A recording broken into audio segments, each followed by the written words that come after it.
If you just got a new 4K TV and you want to check out the best of its video capabilities, you're probably already shopping for a brand new Blu-ray or DVD player. I'm Erin for Best Buy Canada's blog, and recently the Samsung BD M8500 Ultra HD 4K Smart Blu-ray player landed in my technology test kitchen. With enhanced 4K resolution, HDR technology for improved color and light replication, plus upscaling to enhance image quality of standard Blu-ray discs, this versatile machine is sure to come in handy for cinephiles. So what is 4K Blu-ray and why might you need it?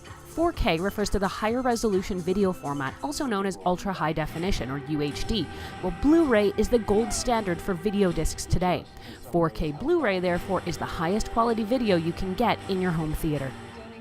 To enjoy this higher resolution format, you need more than just the 4K Blu-ray player. You'll also need a 4K TV, and I've paired it here with the Samsung Q6F, and you can check out that review here on the channel and on the blog as well. You'll also need content that's been shot in 4K, and if you don't have one of those three pieces, you're not going to be maximizing all of the 4K technology that you've got in your home. Now, it's also worth noting you can still play older HD discs on this Blu-ray player if you want, so if you've got some older titles in your collection, rest assured you'll still be able to enjoy them. Setup is ultra easy. Just connect an HDMI cable and the power and you're ready to go. This Blu-ray player is very thin, but it's wide. It's definitely designed to slip under a TV, and it does, but still it seems wider than it needs to be. But that's just me nitpicking. The look is sleek and black, and it blends in fairly well. The front is even curved to mimic the lines of a curved 4K TV, if that's your jam. Overall, it's not much to look at, but your Blu-ray player shouldn't be what's commanding the attention anyway. When it comes to actually playing the discs, there's not really a whole lot to say about it. It works pretty simply and straightforward. You'll pop in the disc, get it into the machine, and then it should take about 13 to 15 seconds before it's fully loaded up and ready to play.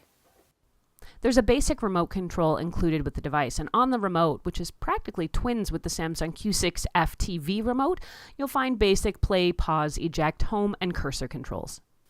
If you're wondering, there's no SmartThings control built into this Blu-ray player, and also notable is the lack of voice control. Now, given that I've been finding voice commands or voice control in so many gadgets lately, it seems starkly absent here, and more so when I'm trying to input login information like a lengthy email address or a password, or when I'm trying to search something on YouTube. Like most home theater components today, this one comes with streaming built in. Whether you want the primary services like Netflix or YouTube, or alternates like Amazon Prime Video or Crave TV, there's some decent choice in the app menu. To get things set up, you'll need to connect to Wi-Fi, which is easily done the first time you try to access any of those smart services, or you can do it via the settings menu.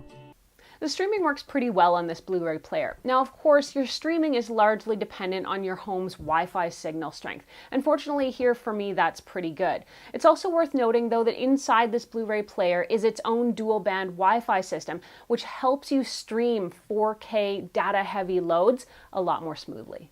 When it comes to audio, this Blu-ray player has support for DTS HD Master audio for enhanced clarity and richness. It's also got Dolby True HD for lossless multi-channel audio. I didn't have a chance to hook it up to a stereo system to check it out, so I won't make any claims about its effectiveness. Another feature of the M8500 is that there's a web browser built in. I have to say I found it pretty unnecessary and clunky to use. You need to surf it with the remote control's cursor buttons, then peck out your search using an on-screen keyboard, which makes things worse by trying to predict your next key. It's time-consuming and tedious, and I can't imagine anyone actually using it. When you're testing out a 4K Blu-ray player alongside a 4K TV, it's kind of hard to tell which of the players is responsible for which aspects of the video picture.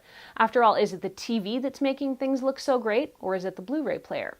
Samsung's engineers might be able to tell you, I cannot, so it's kind of hard for me to give credit where credit might be due. Wherever it comes from, the overall video quality of this pairing is excellent. It's crisp, clear, sharp, and vibrantly colorful. The contrast on it was pretty great too, particularly when watching non-stop explosions in the movie Deepwater Horizon. From the darkest scenes inside the bowels of the ship to roiling balls of orange crimson flames churning from the wreckage, it was really easy on the eyes and a pleasure to watch. The biggest downside for most 4K Blu-ray players these days, or 4K TVs for that matter, is the lack of available content. Producers are still just making way more stuff in HD than they are in 4K right now, but fortunately the content library is growing. One of the other things that I wasn't too thrilled about with this Blu-ray player was the lack of SmartThings connectivity and the lack of voice control. I think in this day and age, when just about everything you can get your hands on is voice controlled, that's starkly missing from this device. I really didn't care for the web browser, and I don't think it's a feature you'll ever use. Use your computer, phone, or tablet, or a smart digital assistant instead. Overall, if you're looking for a Blu-ray player that's easy to set up and use and is going to give you a reliably good video picture, I can definitely recommend the Samsung M8500. If you want to read more about it, head over to blog.bestbuy.ca where there's a full write-up. You can post any questions you have there, or of course here on the YouTube channel. If you liked this video and found it helpful, please hit that like button and consider subscribing, since it does help us keep making more videos that we hope you all can watch and enjoy. I'm Erin. Find me on Twitter or Instagram. Until the next time, you can find me at ErinLYYC.